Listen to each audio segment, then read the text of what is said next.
തൊടുപുഴ എന്ന് പറയുമ്പോൾ ഞങ്ങൾ സിനിമാക്കാർക്ക് ഏറ്റവും ലക്കിയസ്റ്റ് പ്ലേസാണ്.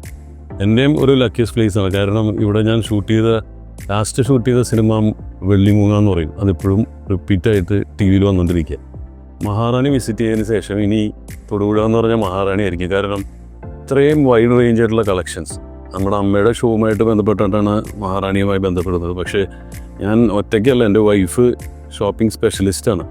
ഇപ്പം ഇൻ്റർനാഷണൽ ഡ്രസ്സുകൾ വരെ ഈ ഓൺലൈനിലൊക്കെ നോക്കാറുള്ളതാണ്. അപ്പോൾ അതിൻ്റെ ക്വാളിറ്റിയാണ് ഫസ്റ്റ് നമ്മൾ നോക്കുന്നത്. പക്ഷേ അതിനനുസരിച്ച് വളരെ വില കുറവും കൂടി ഉണ്ടെന്നുള്ളതാണ് ഏറ്റവും വലിയൊരു അത്ഭുതം എന്ന് പറയുന്നത്. എല്ലാം നല്ല ക്വാളിറ്റി ആയിട്ടുള്ള ഡ്രസ്സുകളാണ്. നമ്മളെപ്പോഴും കോസ്റ്റ്യൂം വെച്ച് ജീവിക്കുന്ന ആൾക്കാരാണ്, സിനിമയിലാണെങ്കിലും പുറത്താണെങ്കിലും ഒക്കെ. അപ്പോൾ വൈഡ് റേഞ്ച് ഓഫ് കളക്ഷൻസ്, അത് ഓരോന്നിനും ഓരോ സെക്ഷൻസ് അത്ഭുതപ്പെട്ട് നിൽക്കുകയാണ്. കാരണം ഞാൻ പറഞ്ഞല്ലോ, ഇപ്പോൾ തൊടുപുഴയുടെ പര്യായമായി മഹാറാണി മാറി എന്നുള്ളതാണ്. കുറഞ്ഞ വർഷങ്ങൾക്കുള്ളിൽ ആ ക്വാളിറ്റി ഇനിയും കണ്ടിന്യൂ ചെയ്ത് പോകട്ടെ.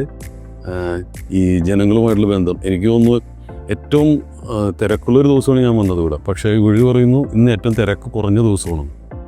അപ്പോൾ ആൾക്കാരുടെ ആ ബന്ധം അത് ഇവിടെ നിന്ന് തൊടുപുഴയിൽ നിന്ന് മാത്രമല്ല, NRI ഒരുപാട് സ്ഥലങ്ങളിൽ നിന്ന് ആൾക്കാർ ഇവിടെ എത്തുന്നു. അപ്പോൾ ഇനിയും ഫ്ലറിഷ് ആവട്ടെ. കേരളത്തിൽ എല്ലായിടത്തും മഹാറാണികൾ ഉണ്ടാകട്ടെ എന്ന് പ്രാർത്ഥിക്കുന്നു. All the best. God bless. ഇൻഷാ അല്ലാഹ്.